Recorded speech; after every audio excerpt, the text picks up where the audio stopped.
I can make my own kvass. If you guys would be interested, or if you'd like to see how I can do that, and then fail, and then possibly drink rancid liquid bread, please let me know.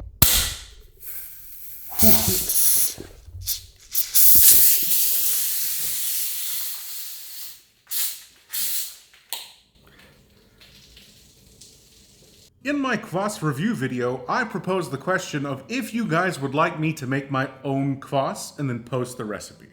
And sort of the overwhelming response was an emphatic yes. I think that it was sort of a mixture of people hoping that I would fail and then entertain them, and then also people who are genuinely curious about the recipe. So hopefully I can entertain both camps. As I was doing research for this, I sort of have gone down several rabbit holes. I've been reading information in English, Ukrainian, and Russian, both old and new, and it seems there's no unified consensus as to how to make proper kvass. I've also seen an embarrassing number of recipes and videos online where people use this, instant packaged kvass. So this is sort of shameful, and I think that this is what a bulk of the kvass from the Soviet Union was. Just sort of a mixture of yeast, sugar, and acids to sort of approximate what kvass is, and I think that this is probably awful. And since I don't want to take the lazy way out, and also I think that might make a hilariously terrible video in the future, I am going to make my own kvass. I'm actually going to make kvass two separate ways. One, I'm going to use just a singular unified type of bread. So this is a more traditional rye bread, and I'm going to follow sort of a methodology that I think would have existed during the medieval period. So it's going to use ingredients and technology that were available during the period. So instead of refined sugar, I'm going to use honey. Instead of rebaking the bread, I'm just going to use a singular basic rye. So with Kvass 1, I'm going to use this sort of standardized rye bread and just a singular variety of it. This is the type of bread that was around in Ukraine in sort of the post-Soviet sphere, and very likely even before that as well. So this might be what was available at the time. And instead of having packaged yeast cultures, I'm just going to use raisins and an apricot, because apparently on the skin of dried fruit, native yeast lives. So I'm going to try that. And instead of processed sugar, I'm going to use honey as the sweetener. So these are all ingredients that would have been available during the medieval period. And with the fermentation vessel that you see behind me, it should create some sort of authentic approximation of what people could have made 1,000 years ago. And then for the more modern, I'm going to use the fermentation vessel behind me that's steel, so that's what I can make beer in. And I've used sort of a wide variety of different breads, some that look like they were using starters, some that have really dark malts from the Baltic style of bread, just so that I have a good mixture of breads and, you know, packaged sugar and yeast, just to make things a bit simpler and more streamlined. So I imagine that between these two methodologies, one of them will work. Hopefully both of them come out as a success. And then I can take those lessons learned and then create sort of a unified best of both worlds version of kvass. Usually I like to practice a recipe before I commit to film, but because this takes time to ferment and there's also sort of something to be learned in failure, it's probably going to be entertaining if they're both terrible. I'm just going to shoot from the hip and try and make these on film for the first time. So between the two, hopefully one of them comes out drinkable. So without further ado, let's get to boiling and make ourselves a hopefully refreshing, delicious, malty treat. To prep your kvass mise en place, you will need 100 grams of dried bread per liter of boiled water, 50 grams of sugar per liter of kvass, and a small teaspoon of yeast per liter, or 10 grams of raisins per liter. You will also need a large pot to boil water, a fermentation vessel, and pressure-rated bottles for kvass storage. More importantly, you will need roughly 8 days in total to make your own kvass. To start with, you will need to dehydrate your bread of choice. I let this bread air dry for 2 days to dehydrate. The darker the bread, the darker the kvass. Starting out with the medieval kvass, we will take 600 grams of dried bread, to which we will add 6 liters of boiling water in a 9-liter fermentation vessel. I documented the weights and ratios of the kvass under the vain illusion that I could do third-grade math and eventually come out of this with a flawless recipe for kvass.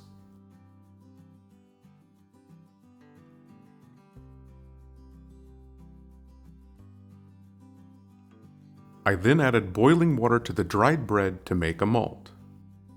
I think it was a mistake to add the boiling water directly to the bread because the hot water blanched the color right out and broke the bread down, creating a soggy white bread bog almost immediately. Once the mash cooled a bit, I added the honey and raisins, preparing the kvass for its short-term slumber. You want the kvass to be warm enough to dissolve and incorporate the sugars, but not so hot it will kill the yeast on the raisins. Now for the modern take on kvass. I used a wide variety of breads for the visual spectacle and also to see how it would differ from a strictly rye version. I think in the future I will just use darker Baltic-style breads.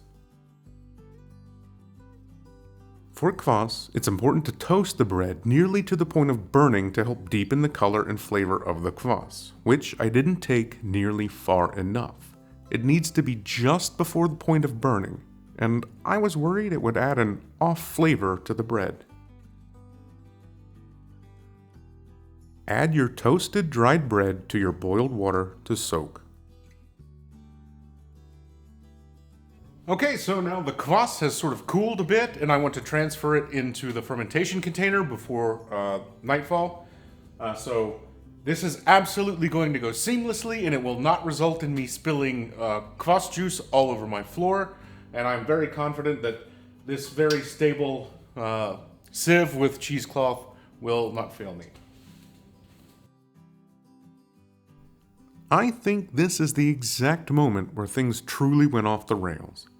Any other mistakes or slip-ups made before or after this point could be forgiven.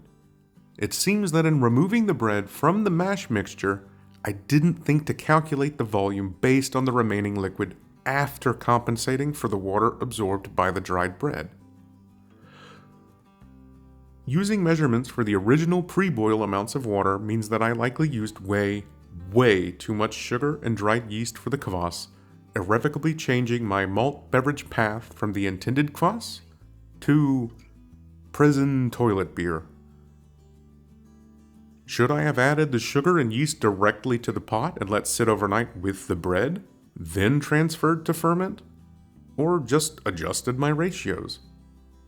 Please comment if you're some brewmaster experienced in the art of not screwing up kvass. However, small victories. I am very pleased with myself that I managed to transfer the liquid without totally ruining my kitchen with a flood of jailhouse bread soup. And the methodology I used resulted in a stronger ferment without spoilages. So, hey, not all bad. With both versions of kvass ready, it's time for bed.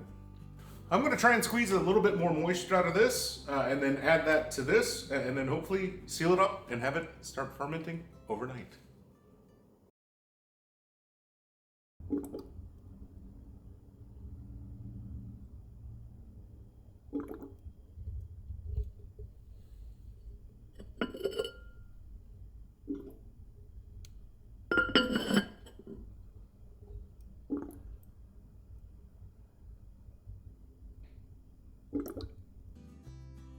After 2 days of happily bubbling and fermenting at room temp during the first stage of active fermentation, we can now bottle the kvass for secondary fermentation.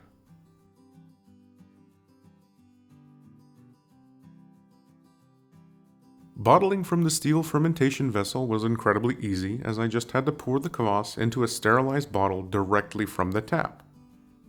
For those who are more pedantic about sterilization, you can use specialized siphons and nozzles for that, but to bottle a few liters of kvass, it's not really worth the hassle.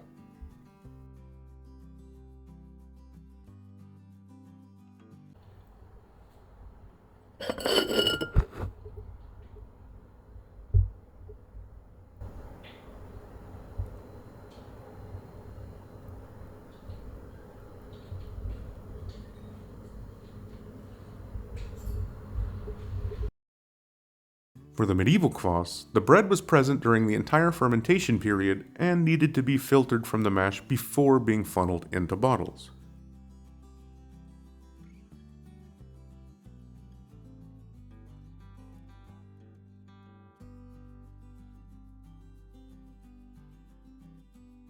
Even less care was taken here to ensure that everything was sterile, because we are mimicking the medieval period, and not at all because I'm a lazy bitch that just couldn't be bothered at this point.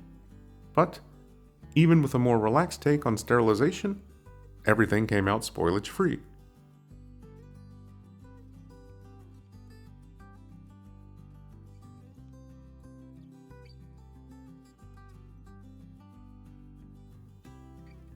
With the kvass bottled, it was time for 2 more days of room temp fermentation before going into the fridge for 2 days of cold fermentation.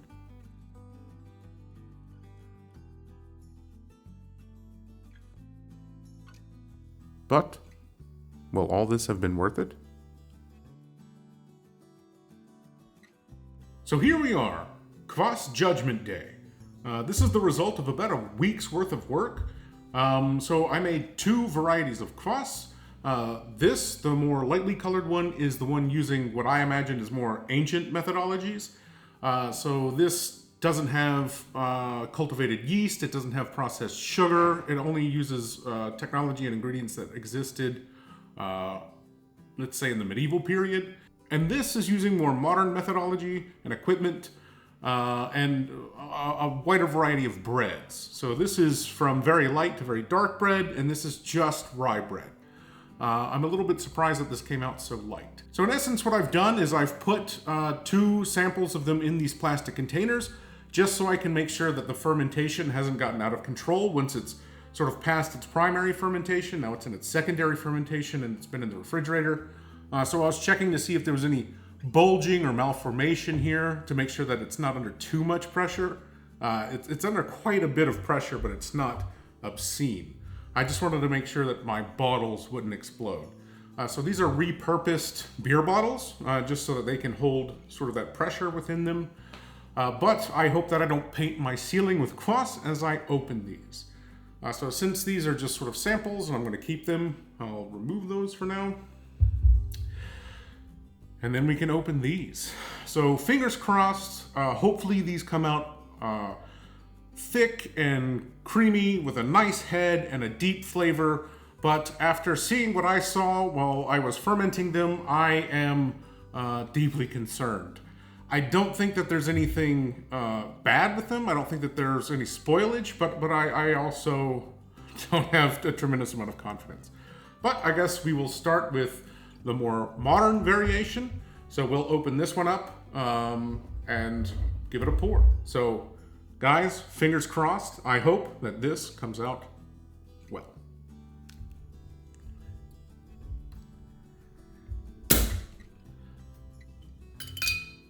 Hey, I didn't blind myself or paint my ceiling with kvass, so that's a positive.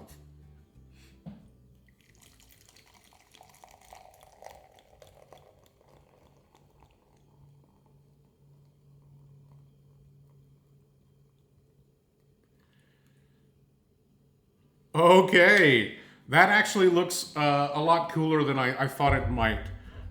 So a nice, rich, thick head, very foamy. The color is quite similar to what this is, obviously. But yeah, that looks pretty good. That looks pretty good. Now let's try the one that was made using more ancient methodologies. I'm a little bit worried that this is going to be under pressurized. But only in the last few days did it actually sort of ferment that last mile. So I do think that this is going to be foamy as well.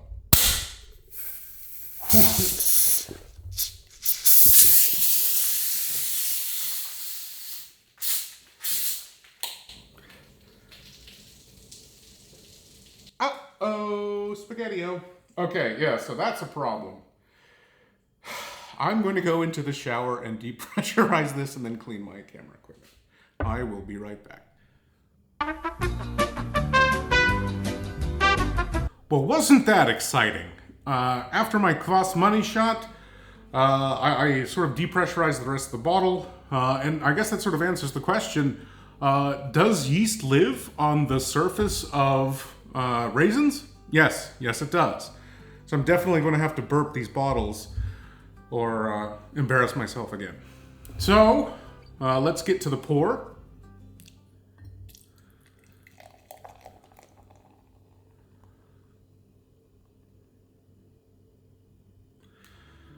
Super foamy, what a shock. So I was concerned that these were not going to be very carbonated because the bottle was really weak. It was only until I turned the bottle sideways did I notice that greater exposure with the raisin to the surface of the liquid did it seem to create that carbonation. So I'll just top this off so I get a nice little head here. So the modern Kvass,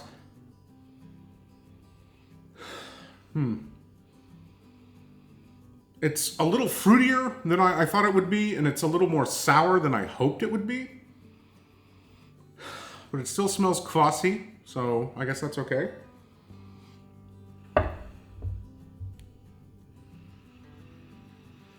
Whoa. This smells really odd. It's got almost like a sort of a dairy sort of smell to it. It smells a little bit, obviously like bread, but sort of like whey. So that's really interesting. So I guess we'll give these a taste. Again, as I mentioned, I'm a little concerned.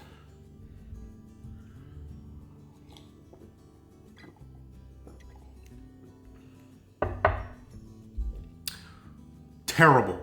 That's so bad. It's so much closer to an alcoholic beverage.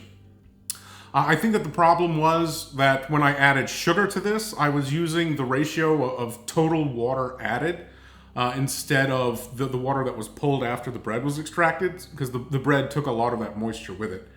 So I think that I'm going to have to retool this to fix the sugar levels, because I think that this really fermented quite heavily, and it's created a much more alcohol-y flavor. So this tastes a little bit more like prison wine than Kvass.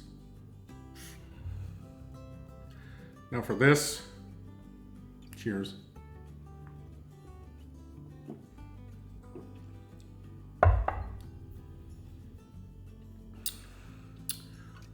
That's actually not bad. It's very strange. It has a high degree of sweetness to it. But it doesn't taste like a sugar sweetness. Maybe it's just because I used honey instead. Maybe it's pulled some of the natural sweetness from the bread. I don't know. But it's definitely got a really, really, really interesting taste.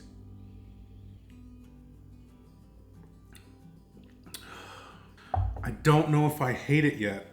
Not really a super bready type of Kvass, but way better than it looks. Because it looks a little weird, right?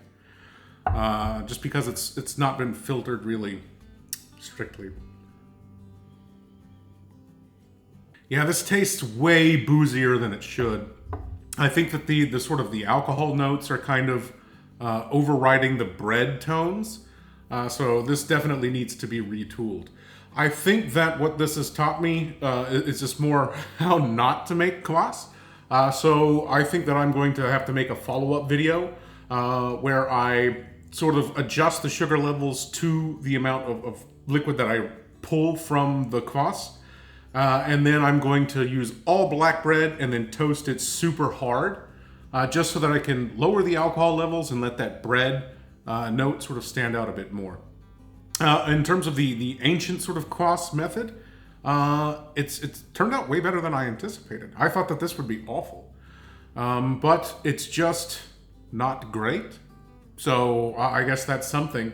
And this would be okay if it wasn't so boozy. So this has definitely gone a little bit too far. I think it's closer to an alcoholic beverage. This is probably 3-4% alcohol when it should be sitting around 0.5% to 1%. And this tastes like there's very minimal alcohol in it. But it's very strange. It smells like just a blended loaf of bread. I wouldn't be a very good critic if I couldn't criticize myself. especially after trying some of the Kvasses and really laying into them. I think that this would probably be good if the alcohol was dialed back, and I think that this would be good if it had just a stronger, punchier bread flavor to it. So if I used a heartier bread. Typically when I make a recipe, I don't film my first attempt, just because there's always a lot of things to work out, especially if it's something a little bit more complicated. But due to how long it takes to make this, and then the fact that it could be amusing that this sucks, really inspired me to film along the way. So, not terrible, it's drinkable. This is closer to sort of an alcoholic beverage, and this is closer to sort of like, it feels like a post-workout protein shake or something like that. So, in terms of Kvass, quite bad, but in terms of beverages, still drinkable. So, maybe you don't want to follow this recipe, I don't know, but do follow the channel, so subscribe so that you can see the next video when it comes out. And I will take the lessons learned from both modernity and ancient history to come back and make something that is actually amazing. All right, guys, well, that was my tour of Kvass. I hope that you enjoyed it. I wouldn't recommend following this recipe just yet, but I promise that in the near future, I'll make something much better. So thank you guys for your support. Thank you guys for following me, and I hope that you at least laughed at this. And as always, till next time. I think I'm gonna catch a buzz from this.